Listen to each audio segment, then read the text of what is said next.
कहते हैं दोस्तों, अगर किसी से प्यार हो जाए और उससे दिल लग जाए तो फिर उसके बारे में सोचा नहीं जाता है। आखिर वो इंसान कैसा है, उसकी नीयत कैसी है, वो चाहता क्या है और वो करेगा क्या। इन सब चीज़ों को दिल से निकाल दिया जाता है। जिससे प्यार हो जाता है उस इंसान के बारे में ये सब चीज़ें नहीं सोची जाती हैं। लेकिन दोस्तों, कुछ लोग ऐसे भी होते हैं जो प्यार कर लेते हैं, प्यार के नाम पे एक ऐसा कांड करते हैं, एक ऐसा क्रम करते हैं दोस्तों, जिसे सुनने के बाद हर कोई हैरान हो जाता है। दोस्तों, आज की एक कहानी है जो आपको बताने जा रहा हूँ, जहाँ पर एक औरत होती है जिसके पति की मौत हो जाती है। और जब उसके पति की मौत हो जाती है तो फिर उसे एक इंसान होता है, एक आदमी होता है जो उसे मदद करने लगता है, किसी भी चीज़ का मदद करता है। कोई ज़रूरत पड़ती है या कहीं आना जाना होता है या कुछ पैसों की ज़रूरत पड़ती है तो वो उसकी मदद करने लगता है और उसकी मदद बराबर करता रहता है दोस्तों। तो वो जो विधवा औरत होती है कहीं ना कहीं उस इंसान के, उस व्यक्ति के प्यार में पड़ जाती है, यानी कि उससे उससे प्यार हो जाता है और फिर वो अपने दिल की बात उससे बता देती है। उसके बाद दोस्तों, वो जो इंसान होता है, जो आदमी होता है, वो उसके साथ प्यार करने लगता है और प्यार के नाम पर धोखा करने लगता है। यानी कि दोस्तों, सिर्फ़ और सिर्फ उसके जिस्म के साथ प्यार करने लगता है, यानी कि मदद करता है। मदद करने के बाद वो उसके साथ अपनी हवस को अंजाम देता है। इसी तरीके से दोस्तों दिन बीतते जाते हैं और एक दिन ऐसा आता है दोस्तों, करीब 1.5-2 साल बीत जाते हैं इन दोनों के रिलेशनशिप को। तो वो जो विधवा औरत होती है उस आदमी से कहती है कि क्यों ना हम दोनों शादी कर लें। उसके बाद वो आदमी जो होता है कहता है ठीक है, मैं शादी कर लूँगा, थोड़ा और समय दो। उसके बाद दोस्तों शादी का झांसा देकर वो उसके साथ लगातार इस तरह के कारनामे करता रहता है। लेकिन जब वो विधवा औरत उसके ऊपर लगातार शादी का दबाव बनाती रहती है तो वो जो व्यक्ति होता है उस विधवा औरत के साथ वो एक ऐसा कांड करता है दोस्तों, जिसे सुनने के बाद आप लोग हैरान हो जाएंगे। इसीलिए दोस्तों आप लोग इस वीडियो में अंत तक ज़रूर बने रहना, क्योंकि ये वीडियो जो है दोस्तों एक बहुत बड़ी सीख देने वाली है। इसीलिए आपसे रिक्वेस्ट है कि आप लोग अंत तक इस वीडियो को ज़रूर देखना। और साथ में दोस्तों, आप लोग अगर चैनल पर नए हैं तो चैनल को सब्सक्राइब कर लें और वीडियो को लाइक ज़रूर कर लें दोस्तों। तो आइए दोस्तों, वीडियो में आगे बढ़ें और आपको पूरी कहानी विस्तार से बताते हैं कि आखिर उस औरत ने उस व्यक्ति के साथ किस तरीके से प्यार किया और फिर उस व्यक्ति ने उस औरत के साथ क्या किया। सो नमस्कार, प्रणाम दोस्तों, मैं आप सबका दोस्त, आप सबका भाई अजय राज, और आप लोग देख रहे हैं हमारा और अपना YouTube channel the story of AK। दरअसल दोस्तों, ये जो कहानी है मुंबई शहर की है, जहाँ पर एक रागनी नाम की 30 वर्षीय महिला रहती थी। उसके पास 2 बच्चे थे और उसका पति जो था दोस्तों एक फैक्ट्री में काम करता था। वो फैक्ट्री में महीनों महीनों काम करता था, पैसे मिलते थे, उसके बच्चों का खर्चा चलता था, बच्चे पढ़ने लिखने जाते थे। और उसकी जो पत्नी रागनी देवी थी वो भी अपने घर में कोई ना कोई काम ज़रूर करती रहती थी, उसे भी कुछ खर्चा मिलता रहता था। इसी तरीके से दोस्तों इन चारों परिवारों की ज़िंदगी चल रही थी। और उसके पति जो थे सुबह उठते थे 9 बजे अपनी ड्यूटी पे जाते थे और शाम के 7 बजे वापस अपनी ड्यूटी से आते थे। दोस्तों ये सब कारनामा चलते हुए लगभग 1.5-2 साल हो गए। और एक दिन ऐसा आया दोस्तों कि उसका पति जो था उसकी नौकरी छूट गई। और जब उसकी नौकरी छूट गई दोस्तों तो आकर घर बैठ गया। और घर बैठने के बाद दोस्तों लगभग 2-3 महीने तक वो घर बैठा रहा, उसे दोबारा कोई नौकरी नहीं मिली। और यही सब सोचने के बाद उसका जो पति था बेहद ही डिप्रेशन में चला गया, बेहद ही परेशान होने लगा। सोचने लगा कि मेरे पास 2 बच्चे हैं, मेरी बीवी है, मेरा खर्चा कैसे चलेगा। इसी तरीके से दोस्तों डिप्रेशन में जाने के बाद एक दिन ऐसा आया कि उसके पति ने आत्महत्या कर ली। दोस्तों जब उसके पति ने आत्महत्या कर ली तो ये सब पुलिस केस हुआ। उसके बाद सारे सिस्टम होने के बाद, सारे जो भी कार्रवाई होने के बाद उसके पति की लाश को अंतिम संस्कार करवा दिया गया। दोस्तों जब रागनी देवी के पति का अंतिम संस्कार करवा दिया गया तो रागनी देवी जो थी अकेली पड़ गई और 2 बच्चों का उसके ऊपर बोझ हो गया। लेकिन दोस्तों वो अपना काम करती रही, जो उसको पहले से काम मिला था घर में ही करती थी और पूरे दिन में मिला के 100, 200, 300 रुपये मिल जाते थे, उसी से उसका खर्चा चलता था। धीरे धीरे दोस्तों समय बीतते जा रहे थे और उसी के घर के लगभग 5 से 6 घर के बाद एक व्यक्ति रहता था जिसका नाम संतोष था। दोस्तों संतोष जो था रागनी के घर के करीब आता जाता रहता था और रागनी को जब भी देखता था तो उसे हंस देता था, यानी कि दोस्तों जब भी उसे देखता था तो मुस्कुराता रहता था। इसी तरीके से धीरे धीरे रागनी और संतोष की बातचीत होने लगी। और रागनी और संतोष की जब बातचीत होने लगी दोस्तों तो संतोष लगातार रागनी के घर आने लगा।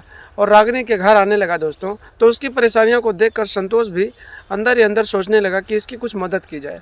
उसके बाद संतोष भी रागनी की मदद करने लगा।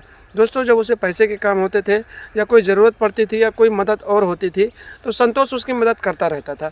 इसी तरीके से दोस्तों रागनी और संतोष का रिश्ता चलने लगा।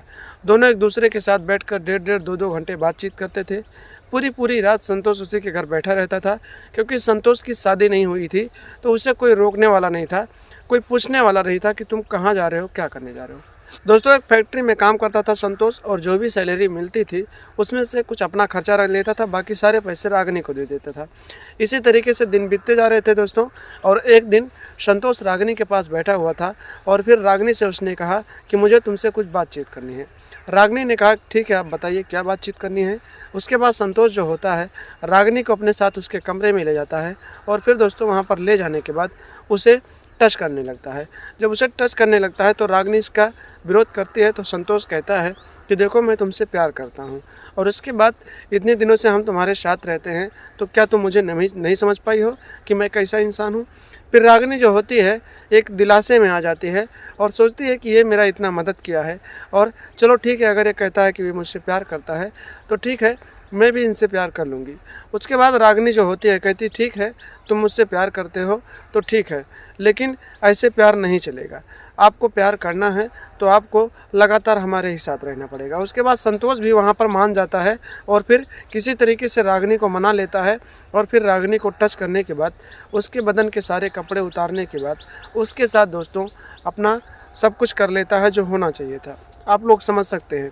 उसके बाद दोस्तों रागिनी और संतोष का ये रिश्ता दोस्ती से बढ़कर, मददगार से बढ़कर एक प्रेमी और प्रेमिका के रिश्ते में हो जाते हैं। दोस्तों दोनों एक दूसरे के साथ प्रेमी और प्रेमिका की तरह रहने लगते हैं, और वो दोनों बच्चे जो होते हैं वो जब स्कूल चले जाते हैं तो पूरे पूरे दिन संतोष रागिनी के साथ उसी के घर में, उसी के कमरे में रहता है, और जो भी करना होता है दोस्तों उसके साथ प्यार मोहब्बत करता रहता है। इसी तरीके से दोस्तों ये रिश्ता चलते हुए 2 साल बीत जाते हैं।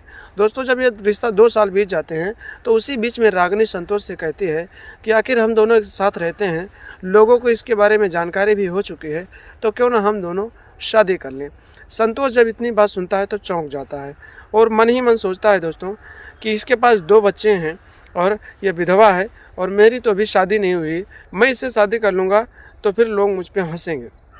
उसके बाद दोस्तों संतोष जो होता है उससे मुंह पे तो कह देता है कि ठीक है हम लोग शादी कर लेंगे, लेकिन मन ही मन प्लानिंग करने लगता है, और प्लानिंग के तहत वो अपने घर चला जाता है और सोचता रहता है दोस्तों कि आखिर इससे पीछा कैसे छुड़ाया जाए, इसे कैसे दूरी बनाई जाए।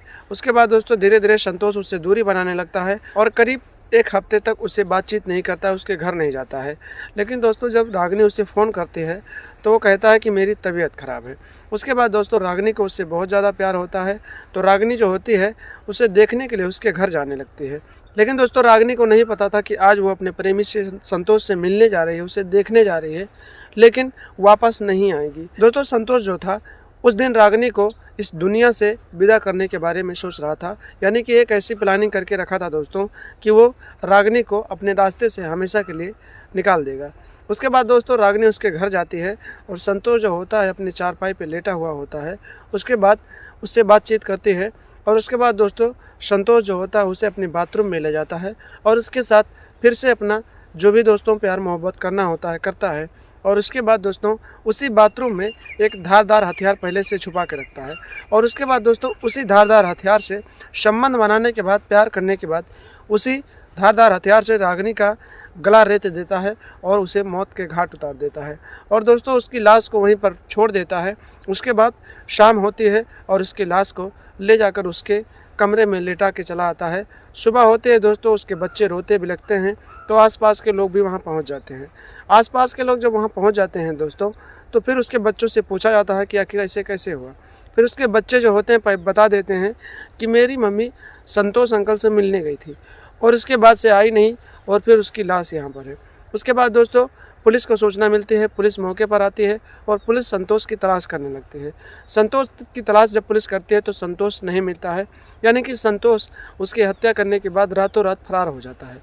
फिलहाल दोस्तों पुलिस जो होती है संतोष का मोबाइल नंबर लेती है और लोकेशन ट्रेस करती है। उसके बाद संतोष को लगभग 2 दिनों के बाद हिरासत में लिया जाता है, और फिर पूरी सच्चाई जानने के बाद उसे कोर्ट में पेश करके प्रेमिका की हत्या के रूप में आगे की कार्रवाई के लिए दोस्तों कारावास में डाल दिया जाता है। तो इसीलिए दोस्तों कहते हैं कि आजकल लोग प्यार करते हैं तो प्यार करने के बाद उनकी बुराइयों को भूल जाते हैं, और ये भी भूल जाते हैं दोस्तों कि आखिर वो उसके साथ किस मकसद से लगे हुए हैं। इसीलिए दोस्तों आप लोगों से रिक्वेस्ट है कि आप लोग अगर किसी से प्यार करें, चाहे लड़के हों चाहे लड़की हों, अगर आपको किसी से दिल लगाना है, किसी से प्यार करना है, तो सबसे पहले उनके बारे में जान लें, कैसा इंसान है, कैसी लड़की है, कैसा लड़का है, आखिर उसका स्वभाव क्या है। उसके बाद उसका साथ दें और उसके साथ अपने रिलेशनशिप को आगे बढ़ाएं। इसीलिए दोस्तों इस कहानी को बनाने का सिर्फ यही मकसद था कि आप लोग सावधान रहें, सतर्क रहें, क्योंकि इस क्राइम की दुनिया में ऐसे बहुत सारे लोग हैं जो ऐसे कारनामे करते रहते हैं। तो दोस्तों आशा करता हूँ ये कहानी आपको अच्छी लगी होगी और इस कहानी से आप लोगों को एक सीख ज़रूर मिली होगी और इस सीख से आपकी ज़िंदगी भी सुधर सकती है। तो दोस्तों मिलते हैं कल शाम 8 बजे एक नई कहानी के साथ। तब तक के लिए आप लोग हंसते रहें, मुस्कुराते रहें। और आप लोग ये कहानी कहाँ से देख रहे हैं, आपका नाम क्या है, अपने ज़िले का नाम और अपना नाम कमेंट बॉक्स में कमेंट करके ज़रूर बताएं, ताकि आपका नाम मैं अगली वीडियो में ले सकूं और आपका नाम लेते हुए मुझे बहुत खुशी हो। तो दोस्तों मिलते हैं कल शाम 8 बजे एक अच्छी कहानी के साथ। तब तक के लिए विदा चाहते हैं। नमस्कार, प्रणाम, जय हिंद, जय भारत, वंदे मातरम।